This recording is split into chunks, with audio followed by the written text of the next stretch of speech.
2022년 첫 번째 오늘의 양식을 나눕니다.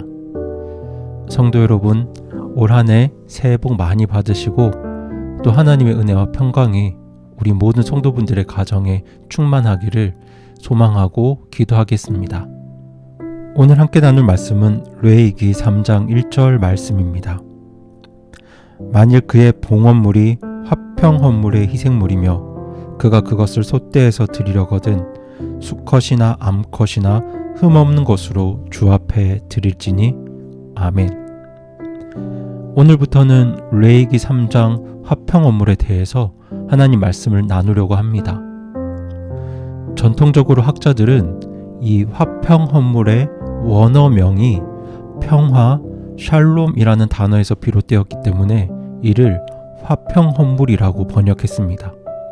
하지만 이 화평 헌물은 평화를 위한 희생물이라는 명칭으로는 이 제사의 성격을 정확하게 이해하는 데 부족함이 있기 때문에 화평 헌물의 성격을 정확하게 이해하기 위해서는 이 제사가 어떤 경우에 드려졌는가를 먼저 살펴볼 필요가 있습니다. 화평 헌물은 주로 세 가지 경우에 드려졌습니다.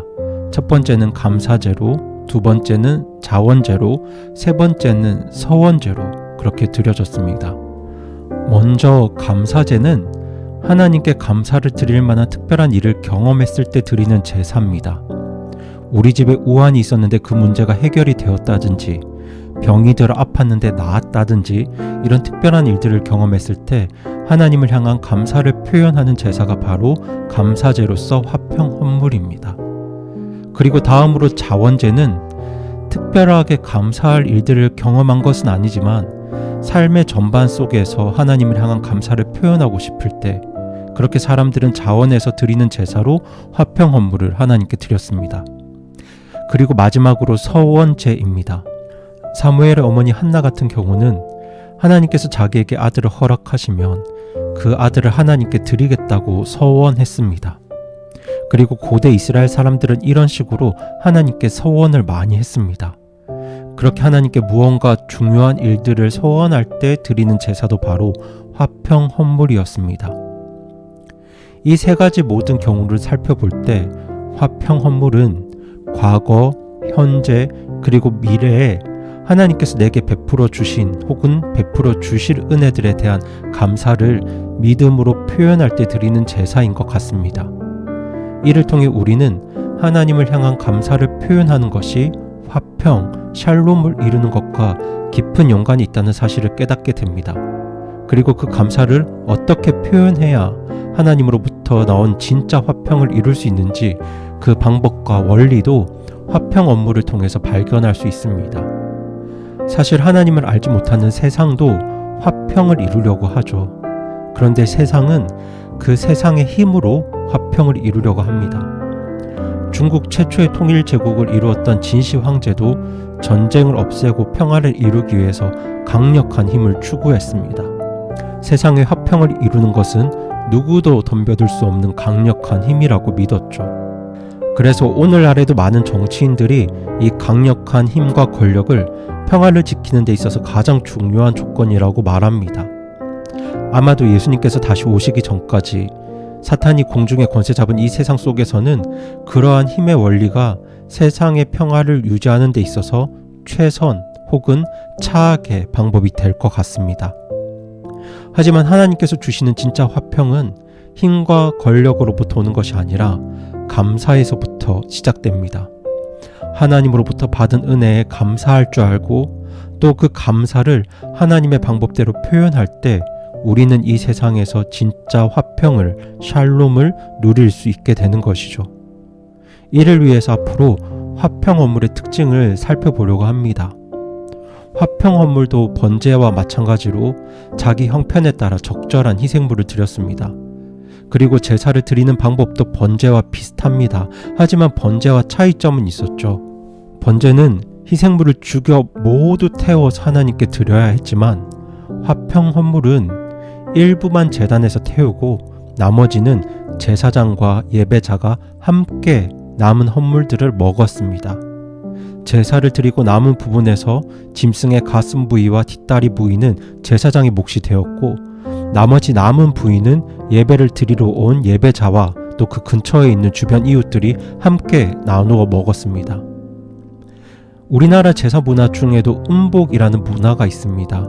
이것은 조상들을 위한 제사를 하고 난 뒤에 그 후손들이 제사에 쓴 술이나 음식을 나누어 먹는 문화를 말합니다.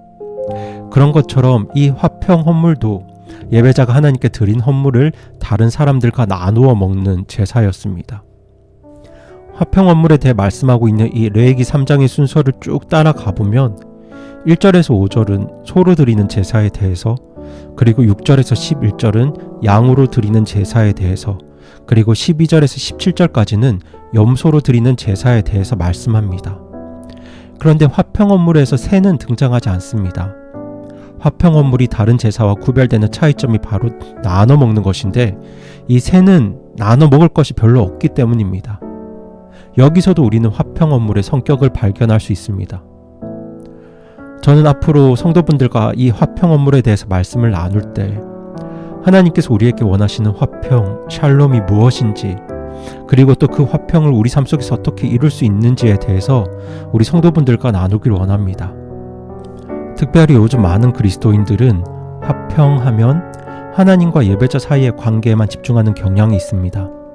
그래서 신앙생활에 있어서도 주일날 정해진 시간에 예배 드리는 일과 개인 경건의 시간에만 초점을 맞추는 성도들이 적지 않습니다. 물론 하나님과의 관계도 매우 중요합니다. 그리고 하나님과의 관계에 집중하는 것은 굉장히 좋은 일이지만, 하나님과의 관계가 중요하다는 이유로 다른 사람과의 관계, 그리고 성도들과의 관계를 가볍게 여기거나 무시해 버린다면 그것은 하나님께서 우리에게 원하시는 진짜 화평과 샬롬이 아닙니다. 저는 우리 교회 모든 성도분들이 정말 하나님으로부터 온 진짜 화평을 누리길 원합니다. 왜냐하면 그 화평과 샬롬 속에 진짜 행복이 있기 때문입니다. 오늘날 많은 사람들은 돈에서, 명예에서, 권력에서, 쾌락에서 행복을 찾습니다. 그래서 많은 사람들이 돈을 벌기 위해 매진하고, 또 어린 친구들은 PC방이나 클럽 같은 곳에서 시간들을 소비합니다. 거기에 행복과 즐거움이 있다고 생각하기 때문에 그렇습니다. 하지만 진짜 행복은 화평 속에 있습니다. 그것도 하나님으로부터 온, 하나님께서 주시는 화평과 샬롬 속에 진짜 행복이 있습니다. 저는 앞으로 몇 주 동안 화평 헌물에 대한 말씀을 나누면서 하나님으로부터 오는 진짜 화평의 원리를 발견하고 깨닫게 될 때 저와 여러분이 그 하나님의 화평과 그로부터 오는 행복을 충만하게 누리고 또 삶에서 경험하기를 간절히 소망하고 소원합니다.